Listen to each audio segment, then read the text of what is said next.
নমস্কাৰ। ৰেডিঅ' লখিমপুৰৰ শ্ৰোতাসকলক সম্ভাষণ জনাই আৰম্ভ কৰিছোঁ আজিৰ অনুষ্ঠান হাতত লৈ ষ্টুডিঅ'ত মই পাৰ্থপ্ৰতিম বৰা। আগবঢ়োৱা হৈছে লখিমপুৰৰ বাতৰি। নমস্কাৰ। লখিমপুৰৰ বাতৰি হাতত লৈ ষ্টুডিঅ'ত মই কুলেন্দু ভূঞা। ৰাষ্ট্ৰীয় লোক আদালতৰ অংশ হিচাপে লখিমপুৰ জিলাত অহা 13 ছেপ্টেম্বৰত লোক আদালতৰ ব্যৱস্থা কৰা হৈছে। জিলা আইন সেৱা প্ৰাধিকৰণৰ উদ্যোগত লখিমপুৰ জিলা ন্যায়ালয় আৰু ঢকুৱাখানা মহকুমা ন্যায়ালয়ত এই আদালতৰ আয়োজন কৰা হৈছে। এই আদালতৰ জৰিয়তে শ্ৰম বিবাদ আৰু ঋণ অনাদায়কে ধৰি সমিলমিলেৰে মীমাংসা কৰিব পৰা ফৌজাদাৰী আৰু দেৱানী গোচৰ নিষ্পত্তি কৰা হ'ব। লখিমপুৰ জিলা আইন প্ৰাধিকৰণৰ বিষয়াসকলে লোক আদালতৰ সুবিধা গ্ৰহণ কৰিবলৈ জনসাধাৰণৰ প্ৰতি আহ্বান জনাইছে। ৰাজ্যৰ 60গৰাকী গৱেষক পৰ্যবেক্ষণকাৰীৰ তথ্যত লখিমপুৰ জিলাৰ দুলুং সংৰক্ষিত বনাঞ্চলত 70ৰো অধিক বিৰল প্ৰজাতিৰ পখিলা থকাৰ কথা প্ৰকাশ পাইছে। যোৱা 23 আগষ্টৰ পৰা গৱেষক দলটোৱে 3টা ভাগত বিভক্ত হৈ বনাঞ্চলখনত জৰীপ চলাই 70টাতকৈ অধিক প্ৰজাতিৰ পখিলাৰ লগতে বিভিন্ন প্ৰজাতিৰ চৰাই আৰু অন্যান্য পোক পৰুৱাৰ নাম নথিভুক্ত কৰিছে। বিৰল আৰু ৰঙীন প্ৰজাতিৰ পখিলাৰ ভিতৰত হোৱাইট ড্ৰেগন টেইল, পেৰিছ পিকক আৰু থাই ক্ৰুজাৰ অন্যতম। প্ৰকৃতি সংৰক্ষণ সমিতিৰ অধ্যক্ষ লৰেন সোণোৱাল আৰু পৰ্যটন উন্নয়ন বিষয়া মাধৱ দাসৰ নেতৃত্বত দুলুং সংৰক্ষিত বনাঞ্চলৰ প্ৰথম পখিলা দৰ্শন আৰু দ্বিতীয় পখিলা দৰ্শন নামেৰে অনুষ্ঠানটিৰ আয়োজন কৰা হৈছিল। বিহপুৰীয়া নগৰৰ মাজমজিয়াত থকা আঞ্চলিক গো প্ৰজনন কেন্দ্ৰৰ বিধ্বস্ত অৱস্থাৰ কথা উল্লেখ কৰি যোৱা কেইদিনত বিভিন্ন সংবাদ মাধ্যমত বাতৰি পৰিৱেশন হৈছে। সামান্য বৰষুণ হ'লেই কাৰ্যালয়ৰ ভিতৰত পানী পৰা, দৰ্জা খিৰিকীৰ উপৰিও উৱলি যোৱা চিলিং, জৰাজীৰ্ণ হৈ পৰা বেৰ আদিয়ে কাৰ্যালয়টোৰ শোচনীয় অৱস্থাটো উদঙাই দিছে। পূৰ্বে কাৰ্যালয়টোত চোৰ সোমাই বিভিন্ন সা-সামগ্ৰী লণ্ডভণ্ড কৰাৰ বাতৰিও ইতিপূৰ্বে প্ৰকাশ পাইছে। জৰাজীৰ্ণ হৈ পৰা জিলাখনৰ এই কৃত্ৰিম গো প্ৰজনন কেন্দ্ৰটিৰ উন্নয়নৰ বাবে বিভিন্ন পক্ষই চৰকাৰ তথা বিভাগীয় কৰ্তৃপক্ষক আহ্বান জনাইছে। লখিমপুৰ জিলাৰ কৰুণাবাৰী উন্নয়ন খণ্ডৰ অন্তৰ্গত তিনঠেঙীয়া গাঁও পঞ্চায়তত প্ৰধানমন্ত্ৰী গ্ৰামীণ আৱাস যোজনাৰ গৃহ আবণ্টনৰ নামত কেলেংকাৰী সংঘটিত হোৱাৰ অভিযোগ তুলি কৃষক মুক্তি সংগ্ৰাম সমিতিৰ লখিমপুৰ জিলা সমিতিয়ে অলপতে জিলায়ুক্তক এখন স্মাৰক পত্ৰ প্ৰদান কৰে। প্ৰকৃত হিতাধিকাৰীয়ে যোজনাটি আবণ্টিত ধন লাভ নকৰি অন্য হিতাধিকাৰীয়েহে ধন লাভ কৰাৰ কথা উল্লেখ কৰি প্ৰদান কৰা স্মাৰক পত্ৰখনত গৃহ আবণ্টনৰ ক্ষেত্ৰত সংঘটিত হোৱা দুৰ্নীতিৰ তদন্ত বিচাৰিছে কৃষক মুক্তি সংগ্ৰাম সমিতিৰ লখিমপুৰ জিলা সমিতিয়ে।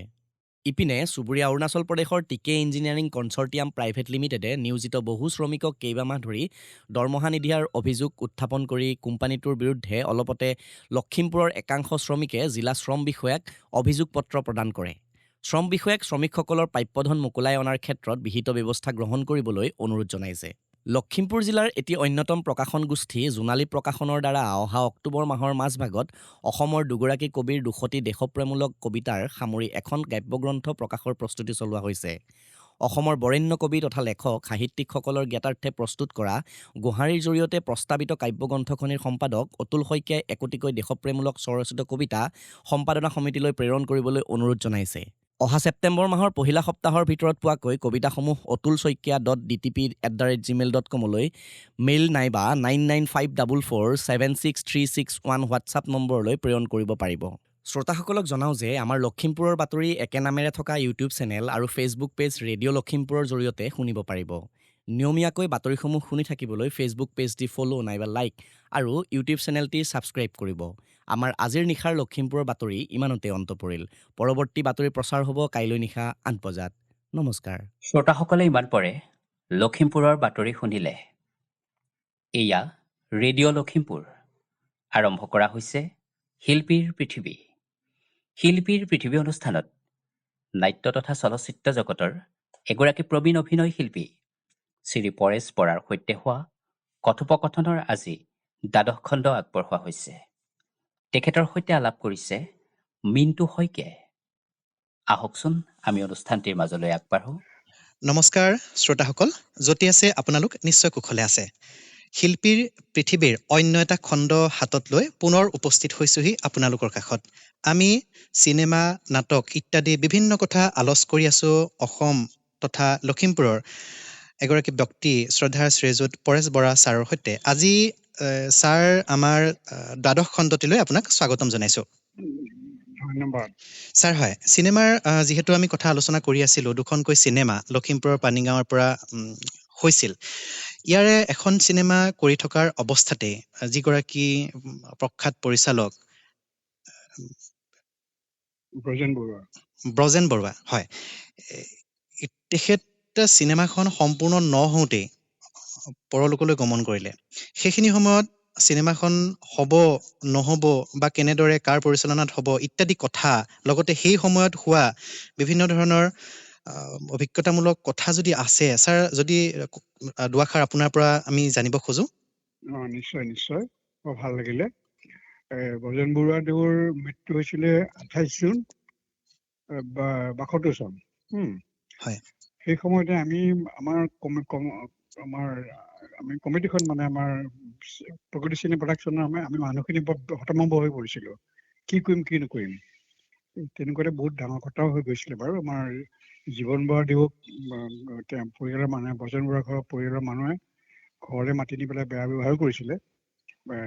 তুমি দায়ী বুলি, গোলাঘাটত তোমাৰ তুমি দায়ী ব্ৰজেন বৰুৱাৰ মৃত্যুত দায়ী বুলি কৈছিলে। কিন্তু শেষত গৈ পেলাই আমি হেৰি কৰি ফয়চলা কৰি পেলাই দায়ী নহয় বুলি প্ৰমাণ কৰি লৈ আহিলো। তাৰপিছত আমি তেতিয়াই হেৰিলৈ গৈছো, তেওঁক মানে ব্ৰজেন বৰুৱাৰ মৃত্যুৰ পিছদিনাই আমি, মই প্ৰণাদৰ পৰিবাৰ খবৰ কৰিবলৈ গ'লো ঘৰলৈ। যাওঁতে মই ASM-4খনলৈ গৈছিলো। মোৰ ASM-4খনৰ লোকেল পাৰ্মিট আছিলে, বাহিৰলৈ যোৱা পাৰ্মিট নাই, টেক্সি আছিলে মোৰ ট্ৰেকখন। আমি যেতিয়া ঘূৰি আহিছো তেতিয়া বাহিৰলৈ চাই তোমাক মোবাইল কোৰ্টেৰে ধৰিলে। এতিয়াতো মই গাড়ীখনৰ পাৰ্মিটটো নাই। তেতিয়া কপাল ভাল কি, আচৰিত কথা, যিজন পুলিচ আগবাঢ়ি আহিলে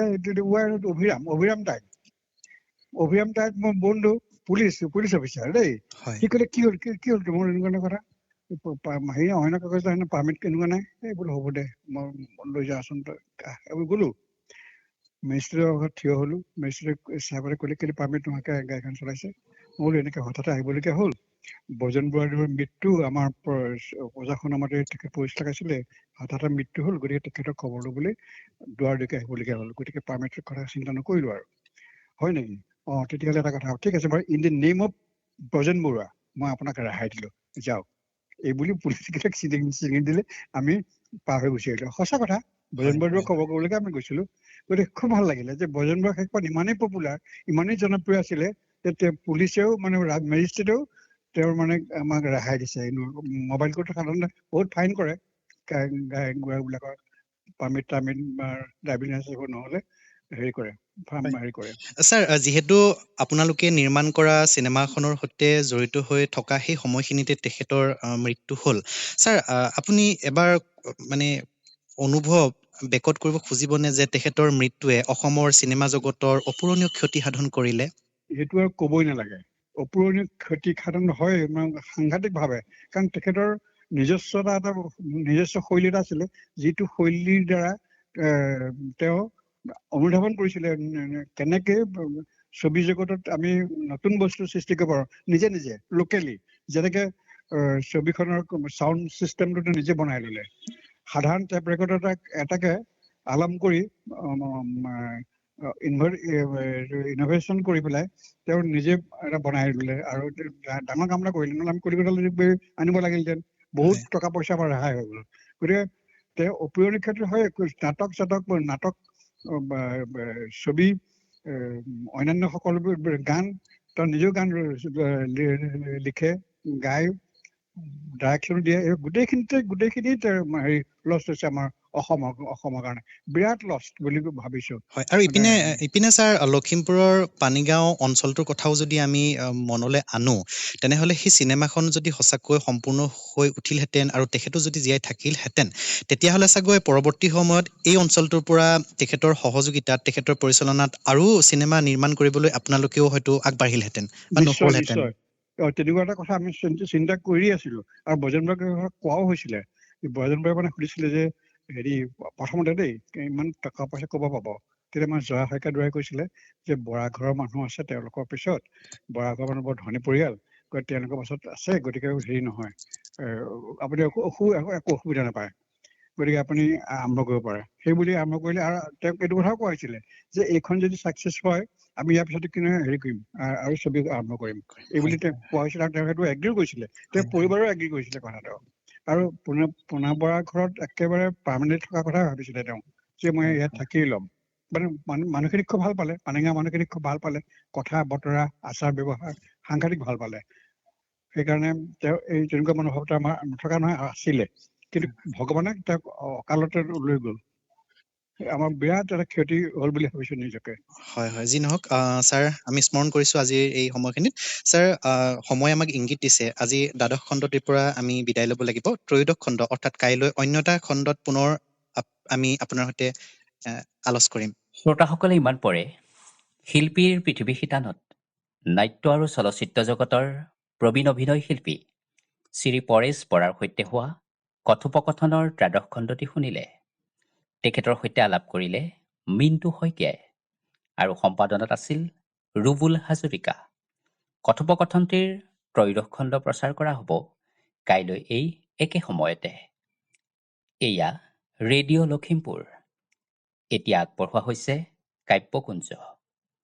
কবিতা পাঠৰ অনুষ্ঠানটিত আজি আগবঢ়োৱা হৈছে কবি নাজলিনা আলমৰ কেইটিমান স্বৰচিত কবিতা পাঠৰ প্ৰচাৰ।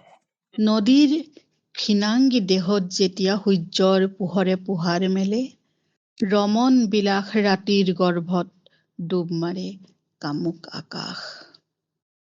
উহ, কিমান যে সুৰীয়া, কিমান মোহনীয়া হয় কথাবোৰ। নদীৰ কঁকালত বাঢ়নী পানীৰ ফেন আৰু মেটেকাৰ জাৰজ কথাবোৰে ৰোমাঞ্চিত কৰে নদীয়ালক। নাৰী এক নিতুল কবিতা, যাৰ ওঠত উঠ থৈ ৰাতিৰ শীতল বুকুত কেৰমেৰাই উঠে হাৰে থকা কবিৰ বুকুৰ শব্দ। কবি প্ৰেমিক হয়, শব্দৰ বক্ষ খুটিয়াই খুটিয়াই ৰঙীন কৰে কবিতাৰ দেশ।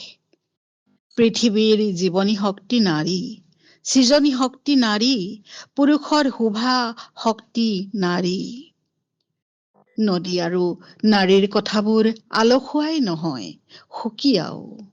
নদী আৰু নাৰী পৃথিৱীৰ খনিকৰ, আশাৰ খেতিয়ক। নদী আৰু নাৰীৰ কথাবোৰ পৃথিৱীৰ শ্ৰেষ্ঠতম উপন্যাস। মোৰ দ্বিতীয় কবিতাৰ শিৰোনাম মানুহ। মানুহ।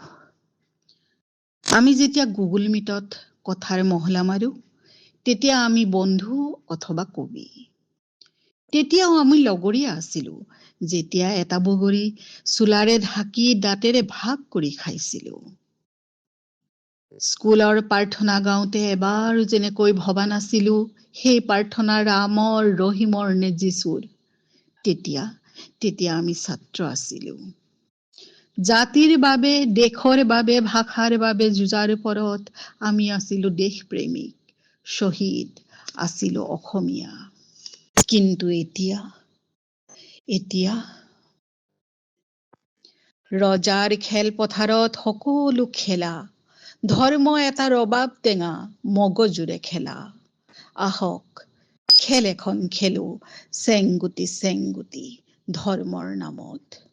ৰ'দ বতাহ বৰষুণ আৰু পানীক ধৰ্মৰ নামত ভগাই লওঁ, যিদৰে ভগাই লওঁ পাচলি, যিদৰে ভগাই লওঁ জন্তু, যিদৰে ভগাই লওঁ দেশৰ সীমা। মানুহ নহয়, মানুহ অসমীয়া নহয়, অসমীয়া মানুহ নহয়, হয় কেৱল হিন্দু মুছলমান। দেশ জহন্নামে যাই যাওক, জাতি নৰকলৈ যাই যাওক, মানুহ মৰিশালীলৈ যাই যাওক। আমি কি আছিলো? আজি আমি যি আছিলো সেয়া কাহানিও নাছিলো। আমি বাৰু কি আছিলো? সেই দিন কেতিয়াবা আহিবনে দুনাই? সেই দিন কেতিয়াবা আহিবনে দুনাই? মোৰ তৃতীয় আৰু অন্তিম কবিতা, যাৰ শিৰোনাম মোক এটা ঐনিতম লাগে। তুমি গোন্ধাই থকা আবেলিটোৱে আবদ্ধ কৰিছে মোক। জানা, তুমি গোন্ধাই থকা আবেলিটোৱে আবদ্ধ কৰিছে মোক। জোনাকবোৰ গলি গলি উশাহৰ বাটেৰে সোমাই আহিছে। আপঙৰ মিঠা সুখ এটাৰ দৰে বুকুৰ দেৱালত কোন শিল্পীৰ মনোমুগ্ধকৰ চিত্ৰ। এয়া যেন অৱনৰীৰ বালিত সংযম হেৰুৱা এহাল চাকৈ চকোৱা। ঐ কণেং, মোক এটা ঐনিতম লাগে, মোক এটা ঐনিতম লাগে, চকুৰ বাটেৰে গৈ কলিজাত সোমোৱা। ধন্যবাদ। কাব্যকুঞ্জ অনুষ্ঠানটিত ইমান পৰে কবি নাজলিনা আলমৰ স্বৰচিত কবিতা পাঠ শুনিলে। আজিলৈ ৰেডিঅ' লখিমপুৰৰ অনুষ্ঠান প্ৰচাৰ ইমানতে সামৰিছোঁ। পৰৱৰ্তী অনুষ্ঠান প্ৰচাৰ হ'ব কাইলৈ নিশা 8 বজাত। কাইলৈৰ অনুষ্ঠানত পুনৰ লগ পোৱাৰ প্ৰতিশ্ৰুতিৰে আজিলৈ বিদায় ললোঁ। শুভৰাত্ৰি।